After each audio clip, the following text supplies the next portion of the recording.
Sometimes I worry too much and I don't know why. Hi, my name is Sean Gristwood. I'm a country music recording artist from the Edmonton, Alberta area. It won't make things better for adding years to my life. I've been known to drink too much and act just like a fool. Oh, that was really cool.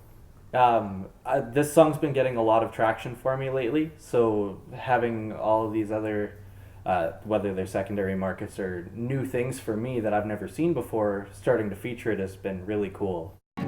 Say things I shouldn't say, man, that just ain't cool. Of all the things to do, I can't fish too much, I can't pray too much, I can't talk with my mom on the phone too long. I had just come off my first single, Headaches and Heartaches, which was one that I wrote, and was ready to record a second single, and I didn't have anything that was quite ready that I was happy with, just that standard musician perfectionism. I wasn't quite ready with anything that I had written. So I reached out to Doug, and he sent me probably 12 or 13 singles, just demos that he had written or co-written with other artists that were all available to record. I listened through a lot of them and I narrowed it down to 2 or 3, but Can't Fish Too Much really stuck out, and it's just a song that fit me so well. I love fishing. I've got a fishing rod and tackle box in the backseat of my truck at all times.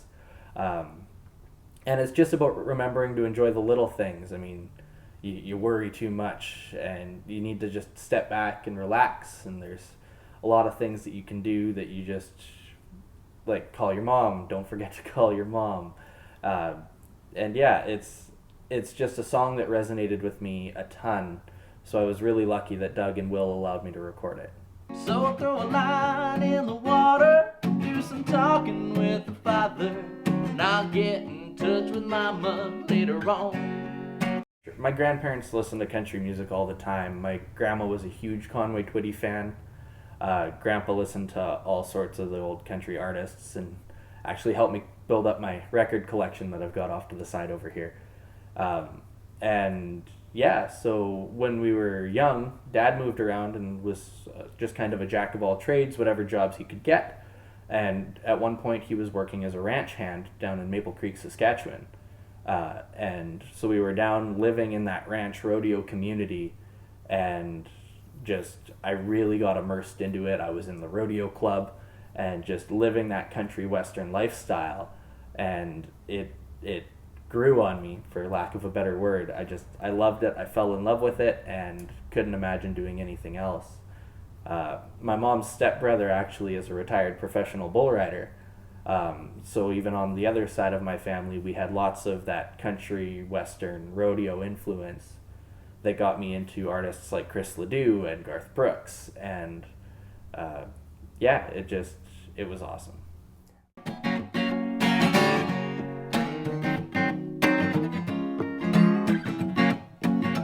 Sometimes I think too much about poor pitiful me. Oh, the Alberta music environment is so positive. The whole music community, it doesn't really feel competitive. Everybody wants to see everybody else succeed, which is great. You're not really fighting for a spot because there's so many venues to play, and there's so many different artists out there that are doing slightly different things, that there's always a little niche for every artist, which is great. It's very supportive. My biggest challenge is trying to get a hold of contacts to get into some of these venues and to have enough promotional materials to get into some of these larger venues, because they want to see a large crowd, they want to see video, they want to see pictures, they want to see engagement from your fans, they want to see lots of different things. But you need to get a gig in order to have those promotional materials to then get another gig. So you start small and you just work your way up. The fact that I'm able to do a lot during the week with the seniors makes a huge difference for me. But a lot of the bars and the casinos and some of the bigger well-known venues like Ranchman's or Cook County Saloon, they want bigger well-established artists. So you need to really establish yourself first. First things first, don't quit. If you just keep going, something will happen. Look for people who are already doing what you want to do, whether that's songwriters. If you want to be a songwriter, look for songwriters in your area. Look for people that are already successful in the industry you want to be a part of. When I should be thinking of somebody else in need. Sometimes I work too much, and I'm not sure what for. Ooh. There's been a few. There's been some really cool ones. Recently, one of the bands that I've been playing bass with, we just opened for Terry Clark not long ago, who is the only Canadian female member of the Grand Ole Opry, which is an incredible feat. So it was really cool to be able to open for her. Just last weekend, actually, was the Canadian Country Music Awards, which was my first time going this year. And it was really cool. I got to meet a lifetime influence of mine, Adam Gregory, who's another Alberta artist that I grew up listening to his music and I loved it. And he's a total awesome, friendly, just kind person. So that was really cool. So I had an older gentleman. His family was there at the performance, and afterwards I like to go around and I shake everybody's hand. Thank you for coming. Hope you enjoyed the show. Very nice to meet you. All your standard pleasantries, but it's nice because I get to actually interact with all of my audience members. And his daughter was there, and I went to go shake his hand and thank him for coming, and she said, "Oh, he probably won't. He doesn't tend to be very responsive." And he turned and he looked me square in the eye and he shook my hand. And she almost started crying. She said that was the most he had moved or engaged with anybody in over a month. So it really hit home. And I couldn't imagine doing anything else with my life. Like, just, even if I never made it famous and I could keep doing those seniors homes, it's such a great way to give back to the community. Paul Brandt is definitely a big influence and an icon of mine. I missed him this weekend. I guess he was there somewhere, but I didn't see him. So, Paul, if you're watching this, we need to meet up sometime. Yeah, Paul Brandt for sure. Adam Gregory, like I mentioned before, was a huge influence of mine growing up. Some of the American artists as well, like Garth Brooks and Chris Ledoux, and there's so many to choose from, just in the current era.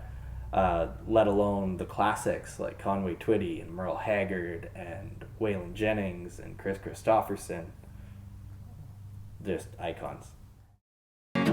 Nobody's headstone ever read. I should have worked a little more. But I can't fish too much. I can't pray too much. I can't talk with my mama on the phone too long. I'm working with Johnny one more time. I'm going to go back into MCC recording studios in Calgary, and I'm going to cut another Doug Folkins song. It's called The Sky is Bigger. It was the second one that I heard. As soon as I heard it, I was like, this resonates with me.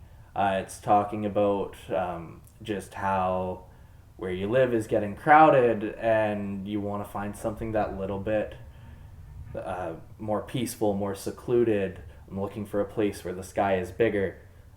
Just that whole route of getting back to the country. I've never given thought to that question.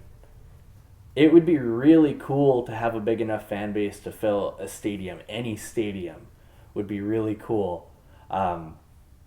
But a lot of my fan base, they're again, the older crowd. So even if I could fill like somewhere like the Bailey Theatre in Camrose or the Arden Theatre in St. Albert, if I could fill a theater, or the Winspear downtown, if I could fill a soft-seater theater and just perform, would be incredible. So I'll throw a line in the water, do some talking with the father, and I'll get in touch with mom a little later on. I can't fish too much, I can't play too much.